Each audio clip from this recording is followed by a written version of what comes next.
चंद्रयान 3 से पहले साल 2019 में भारत ने चंद्रयान 2 को लॉन्च करने की तैयारी की थी। 19 जुलाई को चंद्रयान 2 को लॉन्च किया गया था, लेकिन लैंडर का लैंडिंग साइट से संपर्क टूट गया था, जिससे लैंडर एक्सीडेंट का शिकार हो गया था। चंद्रयान 2 की असफलता अभी भी सबके जहन में है, लेकिन उस असफलता को दरकिनार रखते हुए इसरो अब इतिहास बनाने की राह पर आगे बढ़ चुका है और उम्मीद की जा रही है कि इस बार भारत अपना चांद का मिशन फतेह कर लेगा। इसरो ने स्पेसशिप को चंद्रमा तक पहुंचाने के लिए 3 हिस्से तैयार किए हैं, जिसे टेक्निकल भाषा में मॉड्यूल कहते हैं। पहला है प्रोपल्शन मॉड्यूल, जो स्पेसशिप को उड़ाने वाला हिस्सा होता है। प्रोपल्शन का काम लैंडर और रोवर को 100 किलोमीटर तक की लूनर ऑर्बिट तक ले जाने का है। दूसरा है लैंडर मॉड्यूल, जो शिप को चंद्रमा में उतारने वाला हिस्सा है। लैंडर मॉड्यूल लैंडर के कंप्लीट कॉन्फ़िगरेशन को बताता है।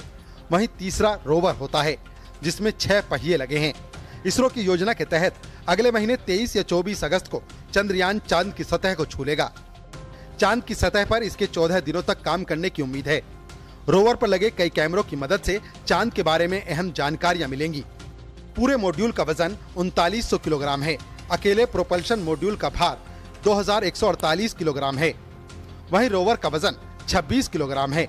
रोवर चंद्रयान 2 के रोवर के जैसा होगा, लेकिन सुरक्षित लैंडिंग सुनिश्चित कराने के लिए इसमें सुधार किए गए हैं, यानी कुल पेलोड 3 टन का है। अब जानते हैं चंद्रयान कैसे चांद के सफर पर जाने वाला है। स्पेसक्राफ्ट के लॉन्च होने के बाद चंद्रयान अंतरिक्ष की तरफ बढ़ेगा। कुछ देर बाद इसमें लगे 2 रॉकेट अलग हो जाएंगे। अंतरिक्ष में जाते हुए रफ्तार तेज हो जाएगी। दूसरी स्टेज के रॉकेट अलग हो जाएंगे। फिर तीसरी स्टेज के रॉकेट से यान की स्पीड और तेज हो जाएगी और चंद्रयान 3 लॉन्चर से अलग हो जाएगा। चंद्रयान के सैटेलाइट पैनल खुलेंगे। फिर यान धरती की कक्षा के चक्कर लगाना शुरू करेगा।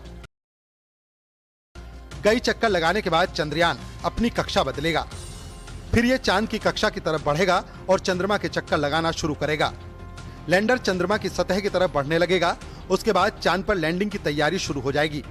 ऑर्बिटर लैंडिंग के लिए चांद की जमीन की स्कैनिंग करेगा और लैंडर में लगे कैमरे चांद की सतह की तस्वीर लेंगे।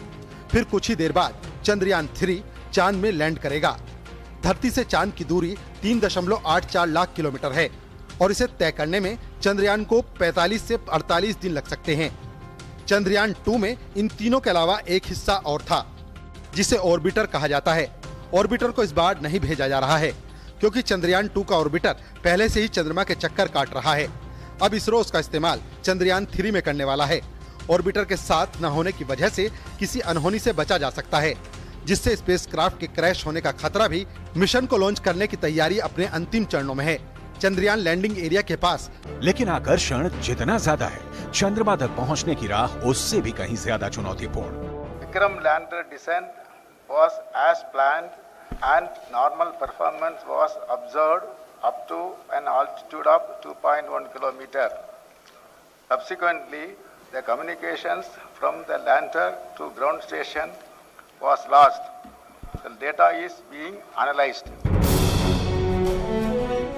मिशन चंद्रयान 2 भले ही अधूरा रहा, लेकिन इस बार इसरो की तैयारी पूरी है। मिशन चंद्रयान 2 की तुलना में कहीं ज्यादा मजबूत है। कई मायनों में चंद्रयान 3 जुलाई 2019 में लॉन्च किए गए चंद्रयान 2 से अलग है। चंद्रयान 3 के साथ मिशन चंद्रयान 2 की तरह ऑर्बिटर को नहीं भेजा जाएगा, क्योंकि चंद्रयान 2 का ऑर्बिटर अभी भी चांद की कक्षा में चक्कर लगा रहा है। इस बार ऑर्बिटर की जगह पर प्रोपल्शन मॉड्यूल लगाया गया है, जो चंद्रयान 3 को लैंडर की सॉफ्ट लैंडिंग के दौरान नेविगेशन में मदद करेगा।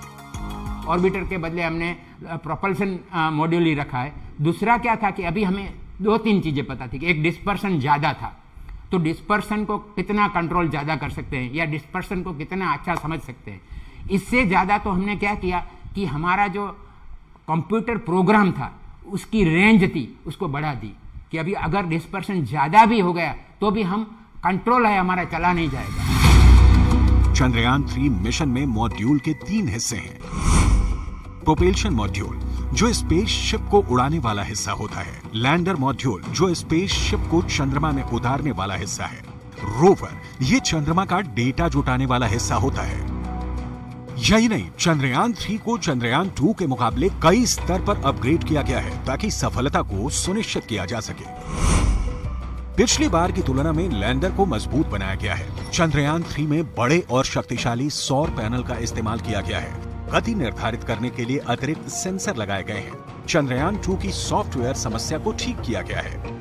लैंडर है वो थोड़ा हैवी है, मैं आपको कहता हूँ क्यों हैवी है, हैवियर है, तो वो एक इंजन से शायद काम भी नहीं चलता था, तो उस सेंटर वाले इंजन को निकाल दिया और साइड के दो